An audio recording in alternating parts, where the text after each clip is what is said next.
Bueno, Ale, primero que nada, ella es la vicedirectora, Gabriela Ferreira, Alejandro Sanz. Bueno, ok. Chicos, acá hay una silla vacía. Juanita, ven acá. Sí, tiene un poco Hay grande. una silla vacía.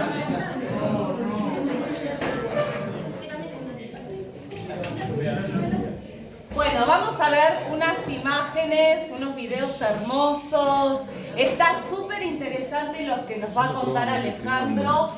Ale, miren, acá, 2, 3. Acá tienen una pequeña muestra de mi secundario.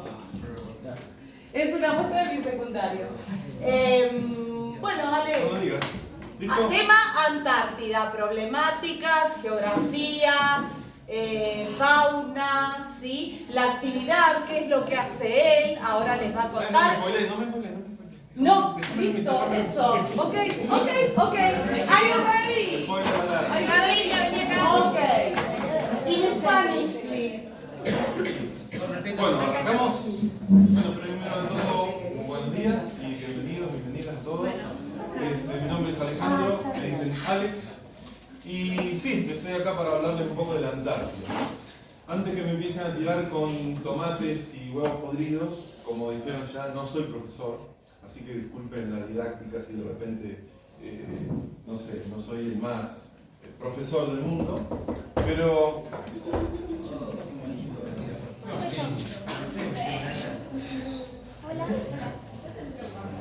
sí soy un apasionado de la Antártida, sí soy un apasionado del Ártico y de las zonas polares, y es lo que vengo a transmitirles un poquito de eso, de lo que yo hago. Lo que yo hago se llama ser guía de expedición polar. ¿Qué es un guía de expedición polar?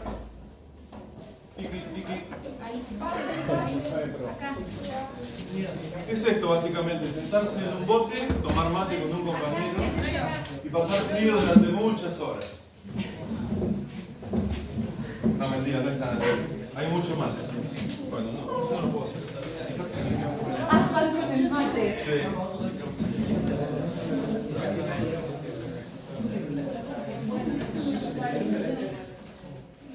Ah, no te preocupes, no tengo. No tengo que hacer un montón de cosas. Ay, yo le puse los muteé. ¿Eh? Los muteé recién. Con la letrita. No, ya está. Ah, estamos. Un segundo. Estamos atravesando problemas técnicos. ¿Luz? Ahora sí. Seguimos. Bueno, como les decía, parte de mi trabajo es en estos botes, como ven ahí, llevar turistas y bueno, mostrarles un poquito lo que es la Antártida. Dentro del crucero, porque lo llevamos en un crucero desde Ushuaia hasta la Antártida, dentro del crucero hay charlas más o menos de este tipo, hablando sobre todo un poco desde la geología, desde la geografía, desde toda la parte biológica, los animales que viven allí, las plantas, no hay muchas, pero las hay también. Y bueno, un poco también de historia, de cómo se descubrió la Antártida, qué pasó allí, todo ese tipo de cosas. A ver, con un poco más de imágenes. Bueno, este soy yo, buscando fauna siempre, soy un súper archi apasionado de la vida marina, principalmente. Así que generalmente siempre estoy buscando animales. Este es el barco en el que trabajo. Este no es el barco en el que trabajo. Es un viejo naufragio que bueno, se dedicaba a la caza de ballenas, que ahora vamos a tocar un poquito ese tema. Y esto soy yo con mis compañeros en un día típico de salida. Se hacen 2 salidas diarias, generalmente cuando estamos allá estamos desde 6 días hasta 8 días aproximadamente, más lo que dura el cruce del pasaje de Drake. ¿Saben todos lo que es el pasaje de Drake? ¿Sí? No. El pasaje de Drake es el espacio de agua que comprende entre la puntita sur, donde termina América, y el inicio de la península antártica. Ese estrecho, ese espacio de agua, como les dije, se llama pasaje de Drake. En realidad se llama pasaje de Oces en español, pero bueno, el mundo se mueve más con el idioma inglés que con el idioma español y quedó afianzado el nombre pasaje de Drake, pero esa es otra historia. Esto es un típico día de trabajo para nosotros en la Antártida. Estos son mis compañeros. Acá estamos descargando después de un día de camping, porque sí, acampamos en la Antártida también. Básicamente esto de la expedición antártica viene, como la palabra lo dice, de las expediciones, las viejas expediciones que realmente lo que buscaban era explorar un nuevo territorio. No era una cuestión de ir a hacer turismo, sino de ir a buscar cosas que la humanidad pueda utilizar y vender, por supuesto, porque todo parte de un gran comercio, que también vamos a hablar sobre ello. ¿Qué es esto? La International Association of Antarctic Tour Operators, Asociación Internacional de Operadores Turísticos de la Antártida. Este es el ente que regula el turismo en la Antártida y nos dice a todos los que trabajamos en el turismo antártico qué hacer y qué no hacer, básicamente. Cuando nosotros estamos, la Antártida es un lugar sumamente puro y por lo tanto debemos preservarlo como tal, ¿cierto? Entonces, parte de nuestro trabajo, este es un compañero mío, como ven acá, es una aspiradora, es una típica aspiradora de casa, y lo que hacemos es aspirarle a toda la gente que va a pisar suelo antártico todas sus pertenencias, especialmente la parte externa de la ropa que van a utilizar. Tiene que ser sujeta a un chequeo para que no esté sucia, para que no tenga desde pelos de perro, principalmente semillas. Hay mucha gente que viene de, no sé, haber acampado en Ushuaia y de repente tiene pedacitos de pasto, semillitas. No es que va a haber un gran problema o que esas semillas puedan llegar a crecer en la Antártida, porque eso es imposible. Pero sí puede pasar que alguno de los tantos animales que viven allí coman eso y les pueda pasar algo. Entonces se trata de evitar cualquier tipo de ingreso de cualquier cosa que no tenga, que no sea realmente antártico. Y bueno, ese es nuestro trabajo. Después también, antes de pisar el suelo antártico, con las botas que utilizamos, unas botas de goma gruesas, como ven, se le pasa por un cepillo y por un líquido especial, que es una especie de desinfectante por cualquier cosa que pudiera contener la suela. Entonces la idea de esto es, al momento de pisar la Antártida, estar lo más impecablemente limpios posible para no contaminar, básicamente. Parte de lo que hacemos también a bordo, como les comenté, es dar charlas de todo tipo y básicamente tipo mini charlas TED para enseñarles a la gente lo que es el lugar donde van a visitar. Este tipo de cruceros no son los cruceros como ustedes pueden ver en unas imágenes del Caribe o de ese tipo de lugares que tienen toboganes, cines, piletas, un montón de restaurantes. Estos son barcos de expedición, lo que significa que la finalidad de esto es que vos aprendas sobre el lugar, valga la redundancia, aprendas a cuidar, a amar, porque lo que no se conoce no se puede querer o no se puede proteger. Entonces la idea es que la gente cuando se va del barco salga no solamente fascinada, porque eso va solito de la mano cuando visitamos un lugar así, pero también salga con el conocimiento de por qué es tan importante para el mundo. ¿El barco es de Argentina, Ale? No, el barco es un barco de bandera portuguesa y la empresa es una empresa americana, norteamericana. Esto que ven acá es parte del camping. Como ven, esta imagen, la gente está acampando y ustedes pueden preguntarse cómo están acampando de día. ¿Quién sabe la respuesta de eso? ¿Qué pasa en la Antártida en pleno verano? El sol todo el día. Muy bien ahí, el sol no se guarda. El sol se corre un poquitito, como tiende a bajar, pero nunca termina de bajar, vuelve a subir y ese es el recorrido que hace por aproximadamente 2 meses y medio, casi 3 meses. Entonces sí, se acampa a la luz del día. Y se duerme a la luz del día. ¿Y duermen o no? Algunos duermen, otros pasan muchísimo frío, porque se imaginan que acá no usamos carpas, nada, se hace un huecos en la nieve y esa va a ser tu protección, más que nada contra el viento, porque al estar en no un usan hueco... carpa. ¿Qué es eso? ¿Como un saco de dormir, una cosa así? Son bolsas especiales de dormir con aislantes y demás. Que eso te lo da la empresa, digamos. Sí, eso es todo está provisto por la empresa. Claro. Sí, sí. Este soy yo con una compañera y esta es una de las tantas banderas antárticas, Sí. que andan circulando por el mundo. Actualmente hay otra en disputa, pero bueno, como hay tantos países envueltos en el tema, pero no quiero llegar a eso todavía, ya vamos a llegar. Este soy yo con mis compañeros, supongo que ya me ubicaron, ¿cierto? Sí. ¿Dónde estás? ¿Dónde Te estoy? estoy buscando. ¿Dónde Sí, estoy? ya ¿Dónde te vi, estoy? ya te vi. Acá estoy. Ya te vi. Eso es casi todo el barco. Me pusieron con los saltos. Este es un típico paisaje antártico. La tripulación del barco, más... Gran parte de la tripulación, sí. Nosotros me refiero a mi equipo de trabajo, somos un grupo de aproximadamente 15 personas. Somos parte de la tripulación, pero no estamos en lo que es el movimiento del barco en sí. Nosotros nos dedicamos puntualmente a la gente, al huésped.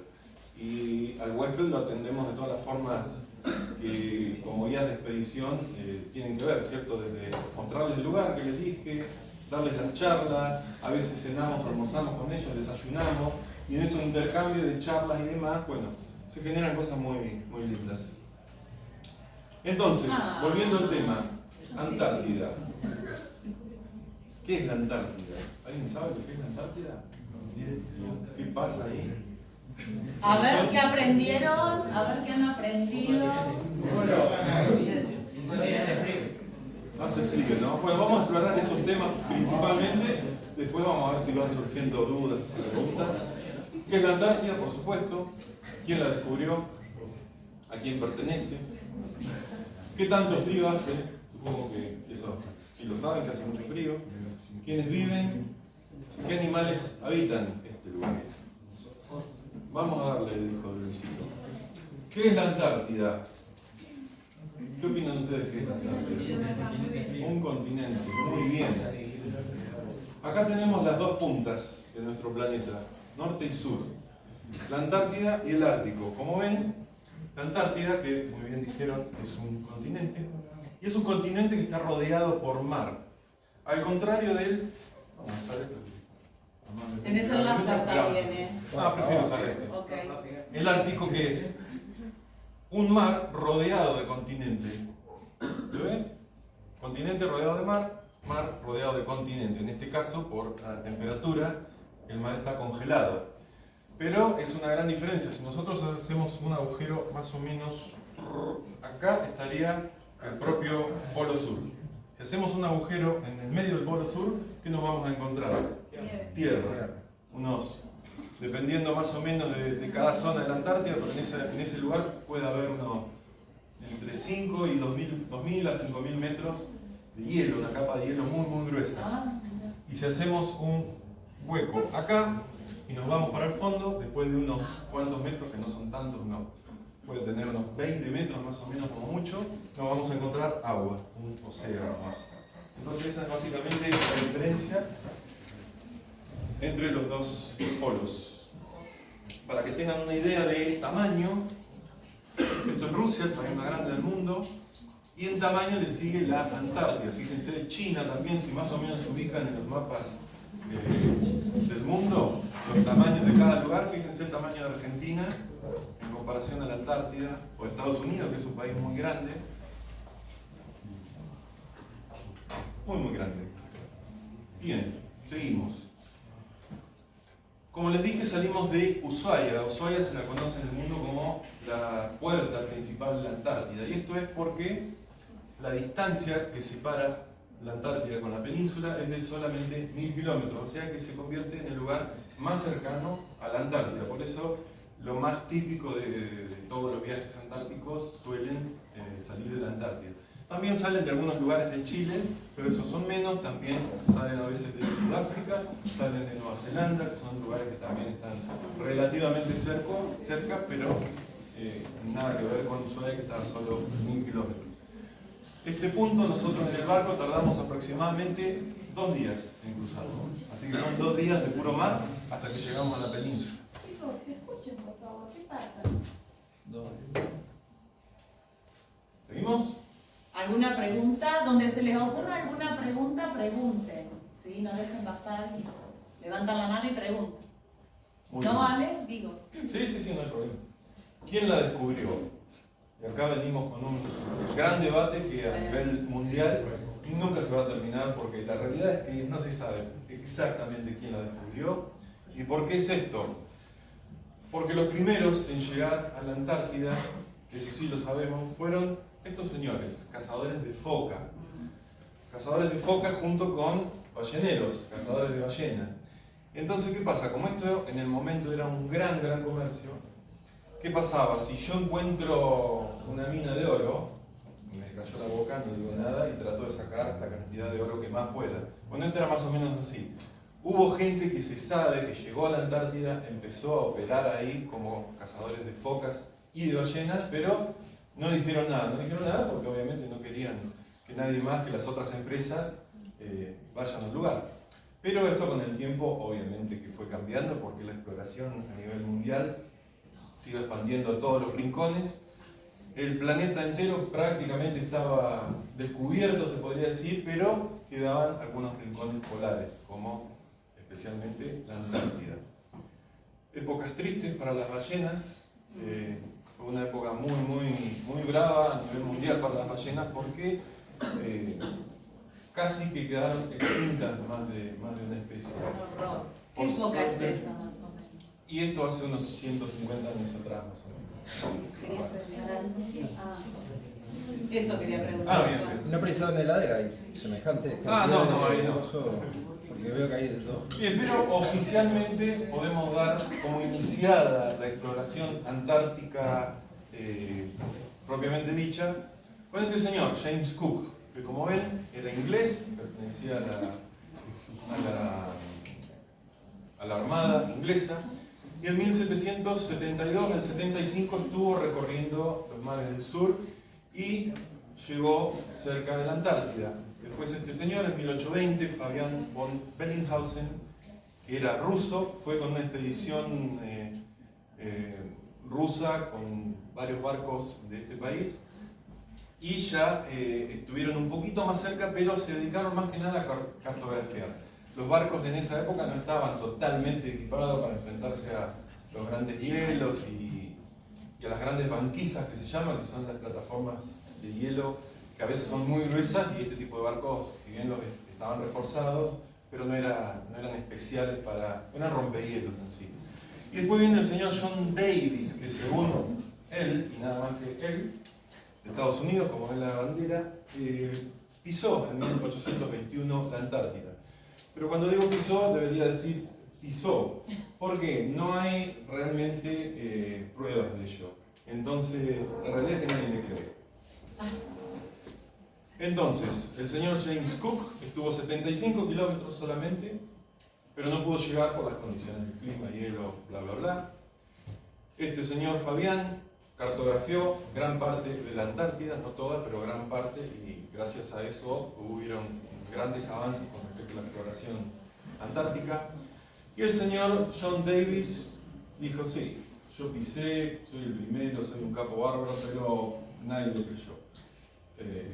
Quedará en algún rincón de algún libro si le creen, algunos sí, otros no, por supuesto para los estadounidenses le creen en su mayoría, pero los libros de historia en su gran mayoría dicen que poco probable.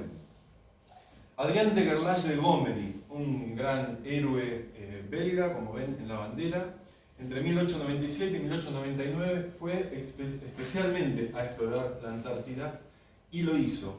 Y con esto se da inicio a lo que se llamó muchos años más tarde la era heroica de la exploración antártica, en la que, bueno, todo tipo de héroes antárticos, se les llama héroes por una cuestión un poco romántica, por estos tipos que en este tipo de embarcaciones se aventuraban a esos mares que hoy por hoy, si ustedes fueran en el barco que voy yo, que es un barco súper preparado, extremadamente cómodo, tenemos comida, tenemos agua de sobra, tenemos todas las, hasta internet, por supuesto. Están calentitos. Estamos calentitos, todas las comodidades, pero así todo, cuando salimos a la cancha a trabajar en la Antártida y tenemos que estar 5 o 6 horas afuera, con unos equipos espectaculares, de frío, de esto. Yo, por lo menos, que me gusta mucho la historia, te pones a pensar en esta gente, en lo que tuvo que pasar y en el por qué. Porque vos decís, ¿por qué en esa época podés estar en tu casa? Pero bueno, muchos trabajos no abundaban, mucha gente de esta realmente tenía el sentido de exploración a un nivel, no sé, bíblico prácticamente, porque lo hacían, muchos sobrevivían, muchos no, como se imaginarán. Y bueno, 1903 a 1905, Jean-Baptiste Charcot, francés, como ven, como buenos franceses, nunca estaba de más tomarse un champán en copas de vidrio, bien franceses. Ah, y ellos son los que instalaron la costumbre, capaz. No, sí, esto es una cosa La del increíble. whisky con los... Las anécdotas que hay de este caballero con su tripulación, cómo comía, las comidas que hacía, no iban a inventar nada raro. Pero bueno, dentro de todo tuvieron bastante suerte con sus expediciones y no les pasó nada grave, como sí hay otras historias que no son tan fantásticas.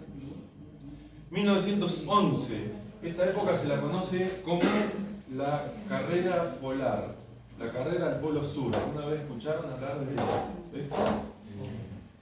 Este señor, Robert Falcon Scott, de la Real English Navy, ¿cómo es que se dice? Armada Británica. La Armada Británica. Ya había estado unos años antes en Antártida, pero se quedó con ganas de un poco más. Quería llegar al propio Polo Sur. Armó una expedición de una forma para la época muy, ¿cómo le podría decir? Muy inglesa, con los estándares muy ingleses. ¿Qué quiere decir esto? Que había cosas que él no concebía, como por ejemplo llevar perros. ¿Cómo voy a llevar perros? Yo no voy a andar con perros. ¿Y qué llevó? Ponis. Obviamente no unos ponis cualquiera, unos ponis de Siberia que estaban acostumbrados al frío, pero son animales toscos, pesados, que no daban para la expedición que se pretendía lograr. Entonces fue un caos, pero antes de que fuera un caos, este señor, Roald Amundsen de Noruega, un verdadero héroe antártico y para muchos el héroe antártico por excelencia, tenía pensado hacer, más que pensado, tenía ya programado y pagado, porque había sponsor y demás, una expedición al Polo Norte para pasar el pasaje del noroeste. Pero ¿qué pasa? Este señor decía, ya había comentarios de que habían llegado al Polo Norte, entonces él dijo, ya llegaron al Polo Norte, lo otro ya está semi-descubierto, yo quiero hacer algo más logrado, más heroico, quiero aparecer en los libros de historia por siempre, dijo. Entonces, sin decirle a nadie, ni siquiera a su tripulación, le dijo al capitán de turno, che, no sigamos al norte, agarrate un poco para eso es sur. Exacto, vamos a ir al sur. ¿Cómo que vamos a ir al sur? Bueno, cuando la gente al pasar los días se empezaron a dar cuenta, porque tampoco era tan difícil para los conocedores del mar, entender que las estrellas que estaban viendo no correspondían a las que tenían que ver, ¿no? Che, dice, ¿qué está pasando? Bueno, tripulación, reúnanse, nos vamos al sur, vamos a llegar al Polo Sur. ¿Qué? ¿Estás loco? Que sí, que no, que sí, que no. Más allá de todo, tenía un poder de convencimiento y una fibra y una tenacidad increíble. Así que se mandó. Y aquí que este hombre había pasado muchos años viviendo con los Inuits, que son también algunos de los más llamados esquimales. Gente que vivió toda su vida por miles de generaciones en el Ártico. Entonces sabían cómo sobrevivir al Ártico, sabían cómo abrigarse, sabían cómo manejar perros, por lo cual este hombre llevó, si mal no recuerdo, eran 156 perros o algo por el estilo, que también tuvieron sus crías y demás. Pero esa es otra historia, porque si no, por favor díganme si me estoy yendo de mambo, porque si no se va a hacer larguísimo. Hay tanto para hablar de esto y tan apasionante, pero no tenemos todo el tiempo del mundo. En resumen, este señor, con toda su experiencia en zonas polares, logró llegar antes que nadie al Polo Sur. Así que para... Ese sí. Este sí llegó recontracomprobado, clavó la bandera y cuando, después de mucho sacrificio, perder todos los ponis y pasar hambre y frío, y imagínense en esas épocas, cruzaban con trineos y caminando, no había otra forma. Este señor llegó con con 3 personas más al Polo Sur, llegó, sí, y vio la banderita noruega, esta banderita flameando. Imagínense el golpe bajo que fue. Y para más un como en inglés. inglés, ese orgullo inglés Claro. de nosotros primero, nosotros, llegó y ya había... Pero bueno, una historia apasionante y muy triste porque a la vuelta este hombre, a solamente unos, creo que eran menos de 100 kilómetros del refugio, armaron un refugio provisorio para protegerse porque el clima fue terrible y lamentablemente él con sus compañeros terminan falleciendo y quedando en los libros historias como un gran héroe para Gran Bretaña, por supuesto, como para Inglaterra, pero bueno, en lo que es la posta, este señor le ganó la carrera al Polo Sur. Ernest Shackleton y Douglas Mawson, otros 2 muy grosos de la exploración, este señor de Australia, él también de Inglaterra, que por su cuenta tiene una historia apasionante de supervivencia porque el barco se le termina rompiendo en el hielo, queda apretado, se hunde el barco, sobrevive con 22 personas durante varios años y bueno, toda la historia que lleva a esta persona a salvarse y a salvar a su tripulación es alucinante conocerla y se la súper recomiendo. Después al final les voy a recomendar algunos libros o películas si quieren interesarse. Y bueno, este es nuestro héroe, nuestro propio héroe argentino, José María Sobral, en esta época, en 1901, conocido como Alférez Sobral, perteneció a la Armada Argentina y junto con la expedición sueca de Otto Nordenskjöld, en esta fecha que figura ahí, llegaron a la Antártida. ¿De qué forma? La expedición sueca llega a Buenos Aires en esta época, pide un poco de asistencia en lo que es carbón, porque los barcos en esa época no solamente navegaban a vela, sino que ya empezaban a navegar a vapor. Y para generar ese vapor se usaba carbón. Le piden carbón, le piden perros, le piden alimentos y demás, y intervino la Armada Argentina y les dijo: muy bien, no hay ningún problema, les vamos a dar todo lo que ustedes necesiten, pero se tienen que llevar a un soldadito nuestro. Bueno, no hay problema, dijo el líder de la expedición, este señor Otto, Don Otto, y entonces fue José María Sobral en un acto de tremenda valentía, tenía solamente, si mal no recuerdo, 19 años. 20 años, sí, se lo ve muy jovencito. Súper jovencito, y terminó siendo un grosso en todos los niveles, como explorador, como geólogo, porque tenía mucha cabeza para las cuestiones científicas. Y bueno, otra historia de heroísmo porque tuvieron que sobrevivir sin quererlo un año y piquito más de lo planeado. También pasaron sus peripecias. Pero es una historia que vale la pena ahondar un poquitito si les gusta la historia porque es muy interesante. Bien, ¿a quién pertenece? Chan chan. ¿De quién es la Antártida? De nadie y de todo. Me encantó. Me encantó. Hace muchos años, ni siquiera yo había nacido, así que imagínense cuántos, se juntaron un grupo de países, estos países que ven acá. En el año 1959 firmaron el Tratado Antártico. El Tratado Antártico que dice que la Antártida, como bien dijiste, no es de nadie y es de todo. Y ahí arrancó lo que es el Tratado Antártico, que hoy lleva más de 53 o 54 países. Es decir, prácticamente cualquier país puede anotarse en este tratado y pertenecer. Tienen que estar sujetos a una serie de revisiones, tienen que poner una o más bases científicas, presentar proyectos, a ver qué esperan lograr con esto. Y bueno, en diciembre de 1959 se firmó, en el 61 ya toma forma y empieza a regularse esto para decir: esto no es de nadie y es de todos. Así que el fin de esto es la divulgación científica. Entonces todos están comprometidos, todos los países, a ayudarse mutuamente en la Antártida. Y esto realmente es así, lo he visto, lo he comprobado y se sigue haciendo así. No hay o no debería haber presencia militar, aunque a veces la hay, pero para llevar a las diferentes bases de los diferentes países las provisiones y demás. ¿Qué más hace? Prohíbe las actividades militares, promueve la investigación científica, prohíbe las explosiones nucleares y los residuos nucleares, promueve la transparencia de las operaciones, esto es lo que les decía recién, de compartir el conocimiento y todas las cosas que se van desarrollando y que se van descubriendo, permite el ejercicio de la jurisdicción nacional, prevé la celebración de reuniones periódicas del Tratado Antártico, incluso para abordar cuestiones de gestión de recursos. Como se imaginarán, el continente es muy grande, los países son muchos interesados, hay varios reclamos que quizás ustedes sabrán, por ejemplo en el triangulito de la península antártica está el triangulito nuestro que dice Antártida Argentina. Esto no es tan así, y sí es así porque Argentina es uno de los primeros países en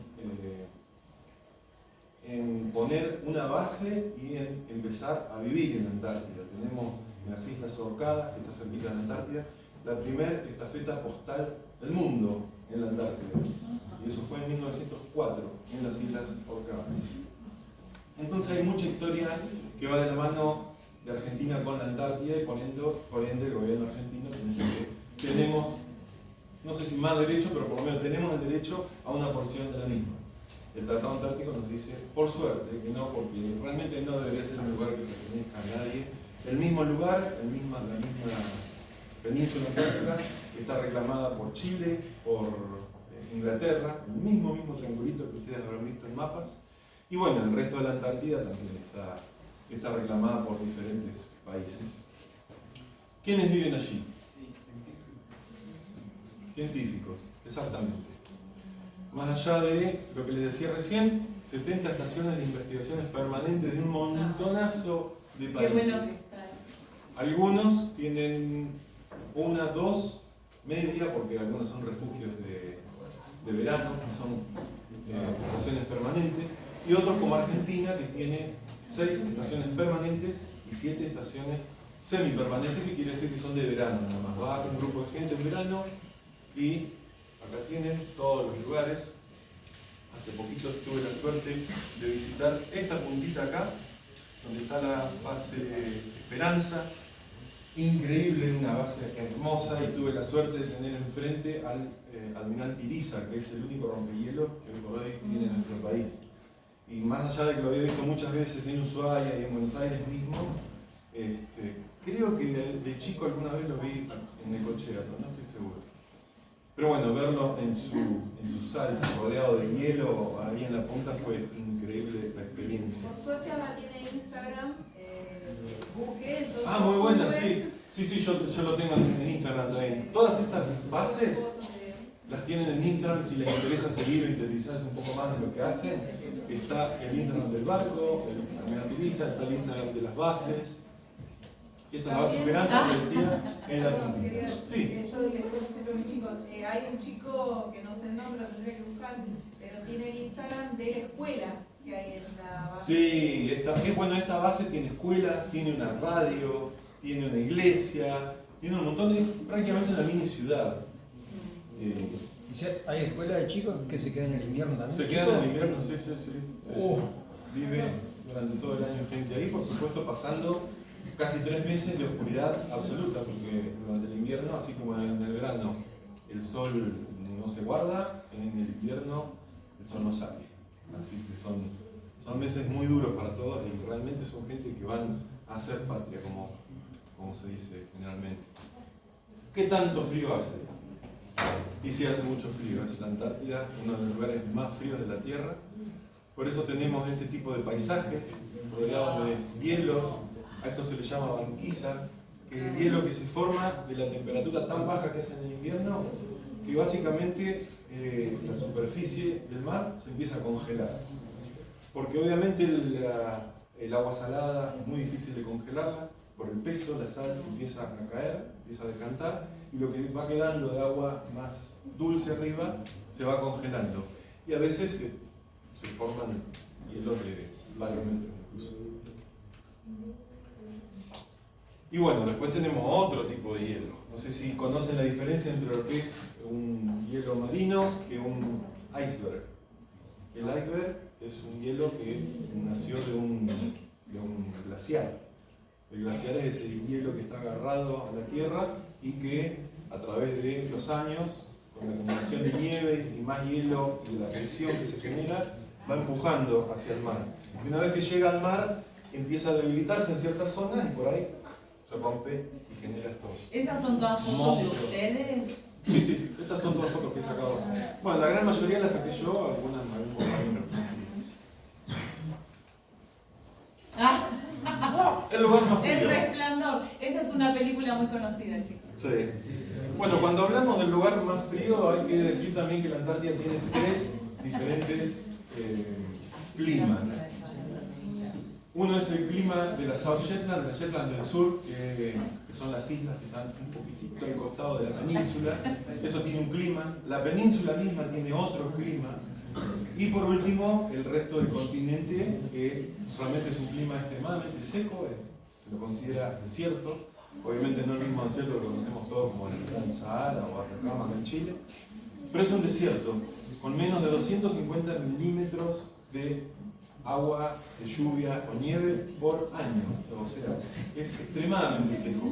Pero esto es en el continente, en el propio continente. Ahí es donde se registran en verano temperaturas de menos de 30 grados centígrados, en invierno de menos 60, y lo más bajo que había registrado fue de menos 89 en una base rusa que está cerca del Polo Sur, y fue de menos 89, que es una locura de temperatura. Sí, sí, mucho frío. ¿Qué más sabemos de la Antártida? Que el 90% del hielo del planeta está en la Antártida y el 70% del agua dulce. Por increíble que parezca, estos son datos certeros. ¿Qué animales viven allí? ¿Alguna idea? ¿Osos polares? Erraron de pollo.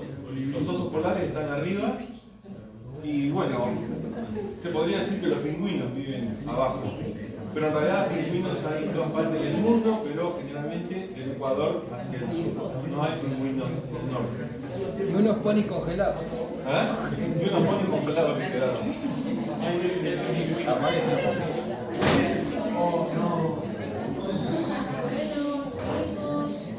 Algunos de los animales. Orcas, como algunos de ustedes sabrán, es un delfín. Y es el único delfín que habita en las aguas antárticas. Sí, en el pasaje de Drake hay otro tipo de delfines, pero en la Antártida únicamente la orca. Focas, diferentes tipos de focas, varios tipos de pingüinos y varios tipos de ballenas. La más grande del planeta y el animal más grande alguna vez visto en la Tierra, que es la ballena azul. Sí se extinguió un tipo de ballena azul que era la más grande del planeta, que llegó a tener 33 metros, pero se cree que ya esta más grande ballena azul ya está extinta. Puede quedar una o dos dando vueltas en el mundo, pero quedan unas aproximadamente entre 10 y 15.000 en todo el planeta ballenas azules, que no son de las más grandes, como les dije, de 33 metros, pero llegan a 29 a 30 metros, que es una bestialidad de tamaño para un animal. También tenemos ballena de aleta y ballena sei. Esta es la segunda ballena más grande del mundo, casi 27 metros. La ballena sei, que logra tener unos 23 a 24 metros. Son animales muy, muy grandes y todos van a la Antártida en verano.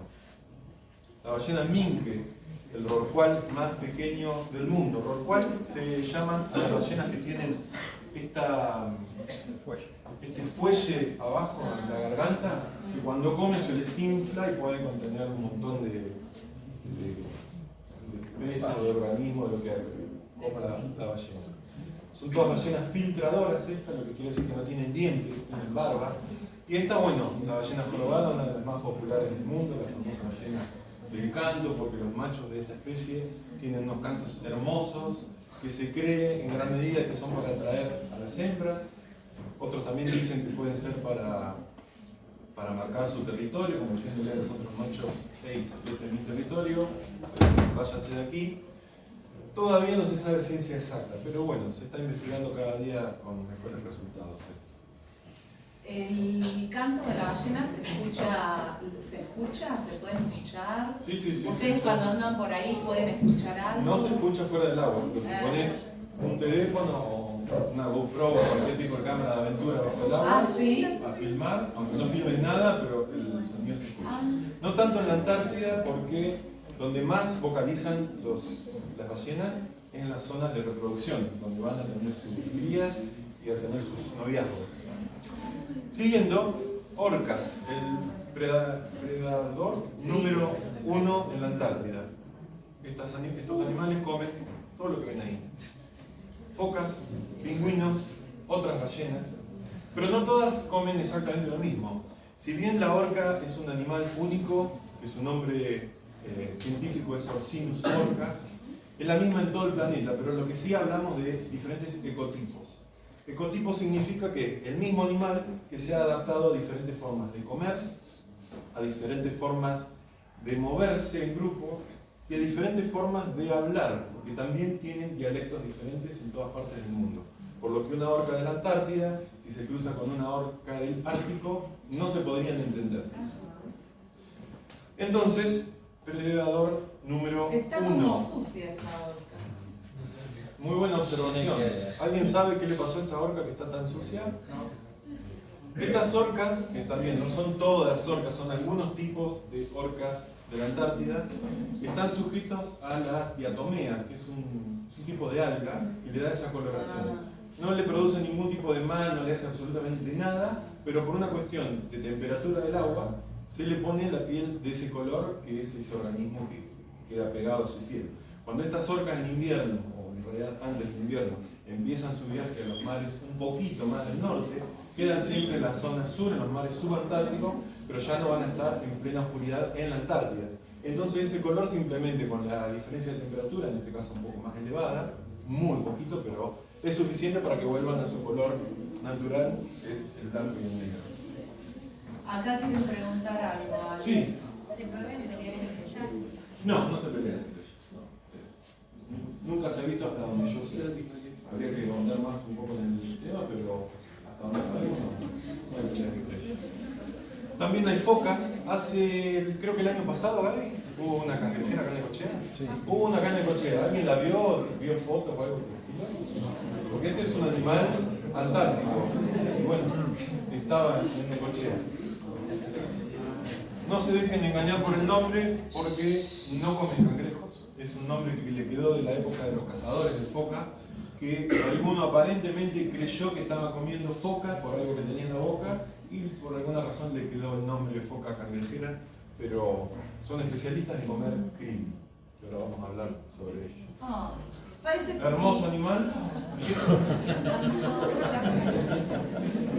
¿Verdad? Estos animales, estas focas se las conoce como focas verdaderas.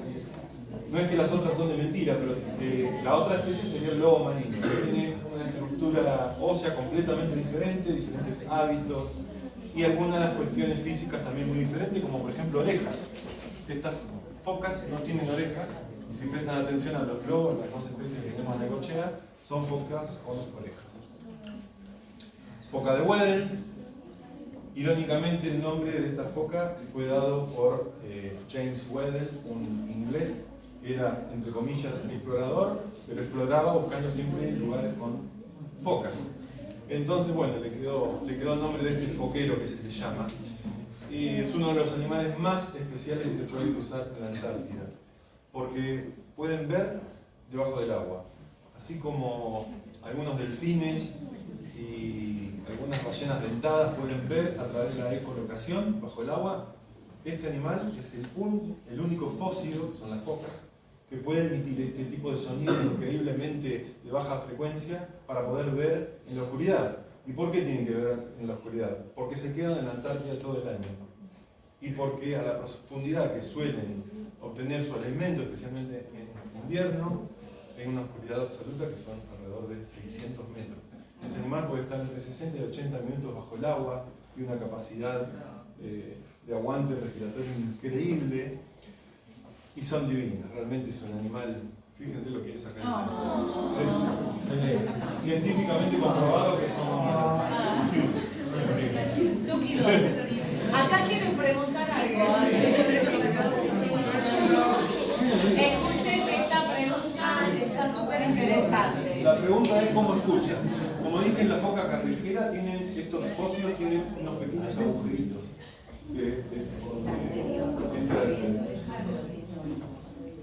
No tienen Esta cabello, vez no tienen orejas, tienen solamente el agujerito.